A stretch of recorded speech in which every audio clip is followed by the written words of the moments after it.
Os adventistas acreditam no princípio protestante do sola fide, que em linhas gerais fala que a salvação é apenas pela fé? Não acreditam. Vocês, fariseus. Mas antes que você pense em qualquer coisa, eu preciso explicar o porquê os adventistas discordam desse princípio e eu vou fazer isso nesse vídeo. Seja bem-vindo ao canal Todavia, aqui a gente fala sobre assuntos contemporâneos ligados com a fé cristã. Se você não conhece nada do canal por aqui, eu quero convidá-lo especialmente a assistir os nossos vídeos mais recentes. E também dê uma olhada nas nossas playlists, onde há muitos assuntos interessantes. Inclusive, nós temos uma playlist muito especial relacionada com esse vídeo, chamada Os Mitos sobre a Justificação pela Fé. Se você já tem visitado o canal regularmente, eu convido você para se inscrever. E ao fazer isso, acione a opção de todas as notificações, porque sempre quando sair um vídeo por aqui, você será informado. Agora, se você já é um inscrito, não se esqueça de compartilhar esse vídeo com os seus contatos, especialmente daqueles grupos de WhatsApp. Mas vamos lá, é importante você compreender o que significa o princípio sola fides. Se você for traduzir ao pé da letra, significa somente pela fé, indicando que a salvação depende da fé e não das obras. Os adventistas concordam com essa linha? Sim. O problema é que reformados não enxergam apenas isso, mas eles entendem outros conceitos que estão relacionados. E daí a discordância que os adventistas têm. Alguém já disse algo que eu acho fantástico, e é muito importante esse conceito em teologia. Várias tradições podem reconhecer que existe uma floresta diante delas, mas ver nessas florestas árvores diferentes. E quando a gente fala de somente pela fé, um princípio que norteia a compreensão da salvação no mundo protestante, isso fica muito em aberto e cada tradição entende a sua maneira. Quando a gente fala em luteranos e cristãos reformados, a compreensão deles é muito próxima em diversos aspectos, e é importante entendê-la para ver no que nós, adventistas, divergimos dessa compreensão. Em primeiro lugar, a gente tem que entender que essa fé está relacionada ao conceito de eleição. Beza, sucessor de Calvino, foi conhecido por enfatizar que dentro dos decretos eternos de Deus, o aspecto principal, ou aquilo que seria o decreto principal, é justamente o decreto da eleição. Se a gente levar em consideração a proximidade que ele e Calvino tinham, e que antes de publicar os seus escritos, Beza correspondeu-se com Calvino e submeteu-lhe as suas opiniões, ganhando o aval do reformador, a gente pode compreender que Calvino, de certa maneira, endossava essa ideia da eleição como o decreto principal de Deus. Então, na eternidade, Deus escolheu eleger algumas pessoas enquanto ele rejeita a outras. Ou seja, somente alguns vão se salvar. Então, quando a gente fala de fé, a gente fala de algo que não está disponível para todas as pessoas, pelo menos no pensamento reformado. A mesma posição já havia sido defendida, mas não com tanta sistematização e desenvolvimento, por Lutero, especialmente quando ele fala na escravidão da vontade em sua resposta a Erasmo de Roterdã em 1525. E isso não é uma coincidência não, ambos estão aqui dependendo de uma longa tradição que remonta a Agostinho de Hipona. Se você quiser entender um pouquinho mais sobre essa questão da eleição, sobre predestinação, como isso aparece na história da teologia, há uma série de 3 vídeos aqui no canal onde eu destrincho isso falando dos autores principais e como isso também pode ser compreendido à luz da Bíblia, mostrando que, na verdade, textos que são interpretados como favorecendo essa ideia da dupla eleição, na verdade são interpretados por lentes filosóficas. A Bíblia não ensina esse conceito. A Bíblia fala e defende a liberdade da escolha humana, mas essa liberdade não existe para os reformadores magisteriais do século XVI.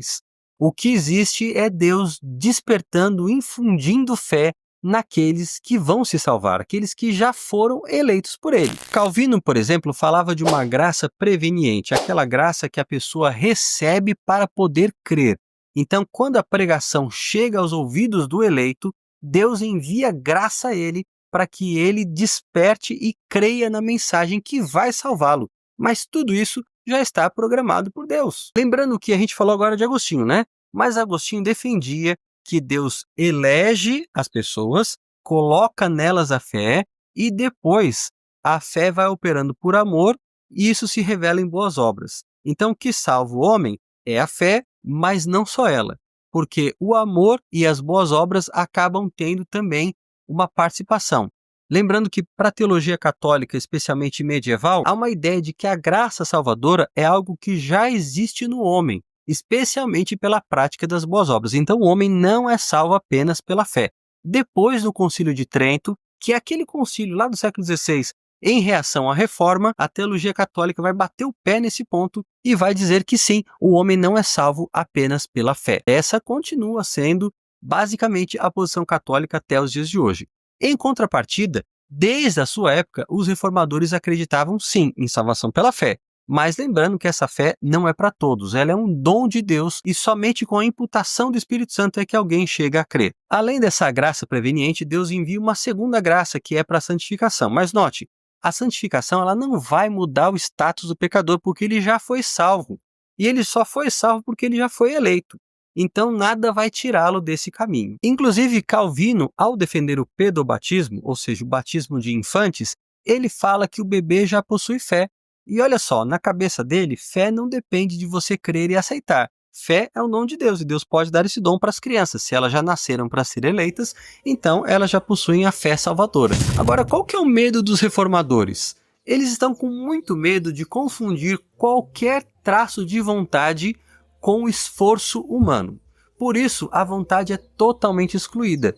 Eles entendem que a vontade está corrompida e que, portanto, somente Deus é quem pode salvar o homem independente da vontade dele. Não é que Deus esteja forçando, mas eles entendem, no exemplo de Lutero, a vontade como um animal, como um burro de carga. Uma hora esse burro é montado pelo diabo e faz todas as vontades dele e caminha para onde ele quer.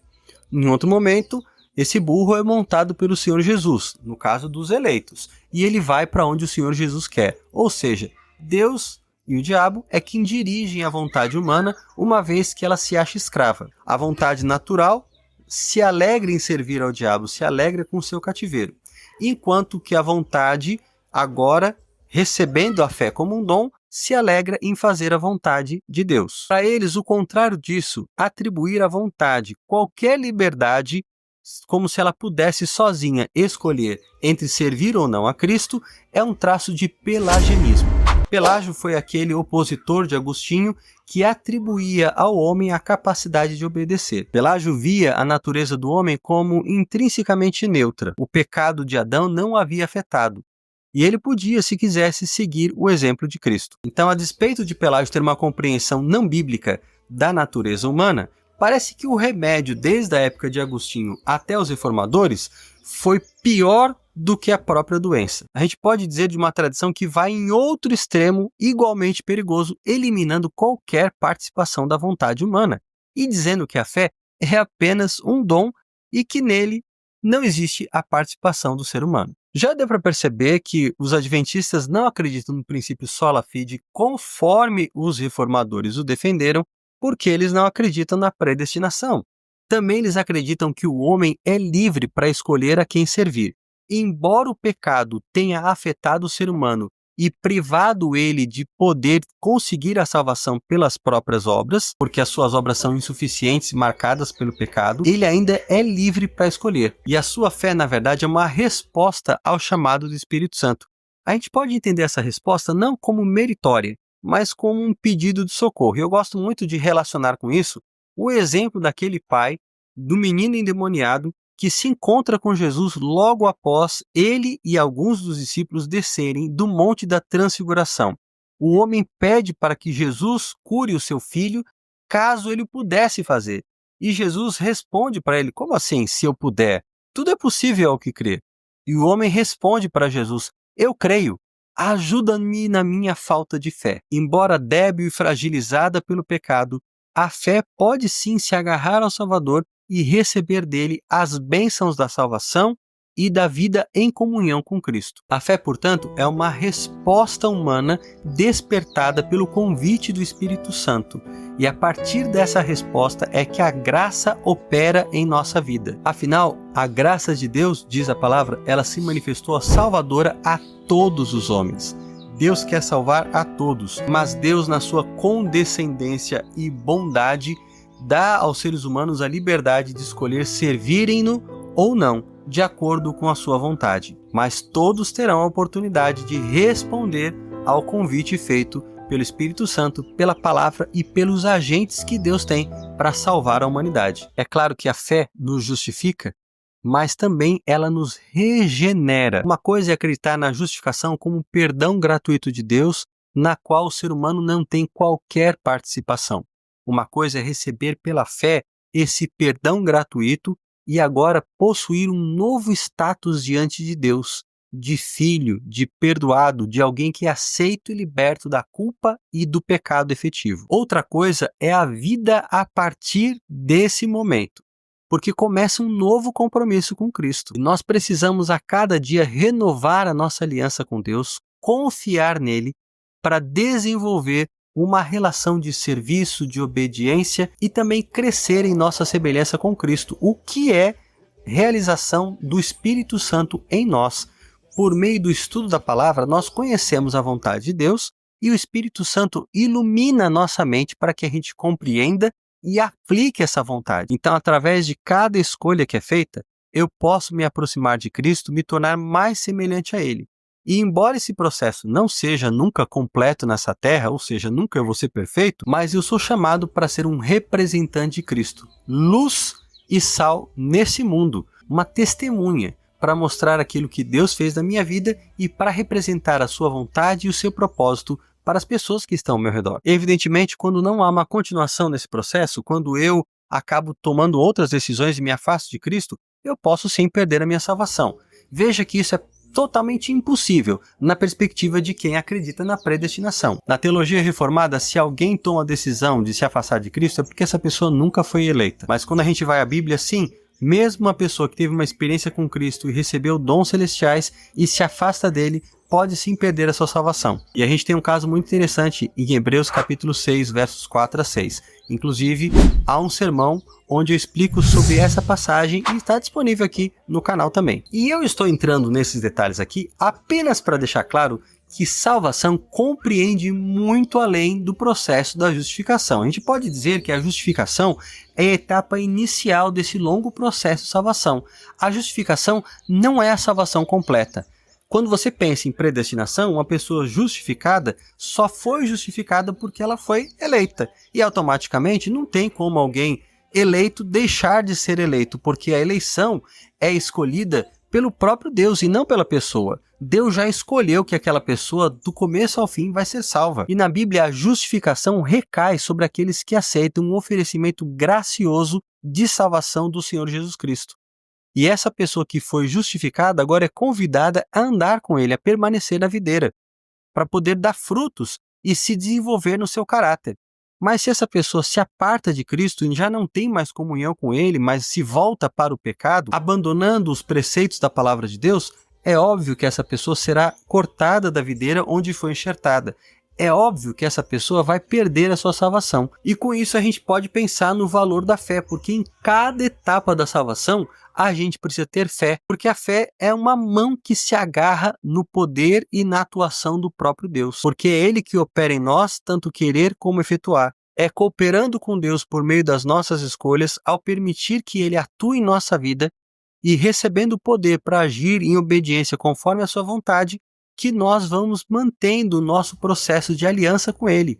E é dentro da aliança com Deus que nós somos salvos. Em resumo, os adventistas acreditam que são salvos somente pela fé, que as obras humanas são apenas o produto daqueles que já são salvos. Como está escrito lá em Efésios, capítulo 2, versos de 8 a 10, pela graça sois salvos mediante a fé.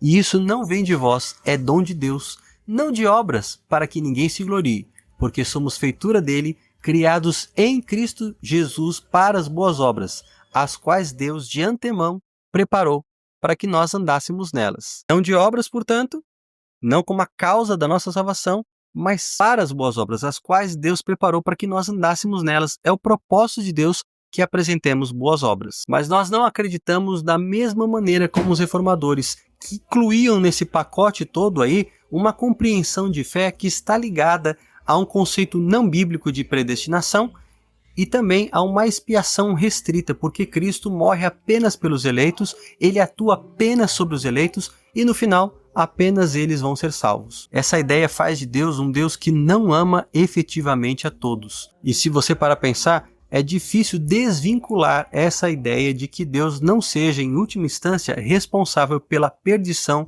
daqueles a quem ele não quis salvar. Eu falo um pouquinho mais sobre isso no meu vídeo sobre predestinação. E assim que acabar esse vídeo, ele vai aparecer como recomendação para você. Portanto, não se esqueça de curtir esse vídeo e já assistir o próximo. Eu encontro você lá em poucos instantes. Que Deus abençoe você.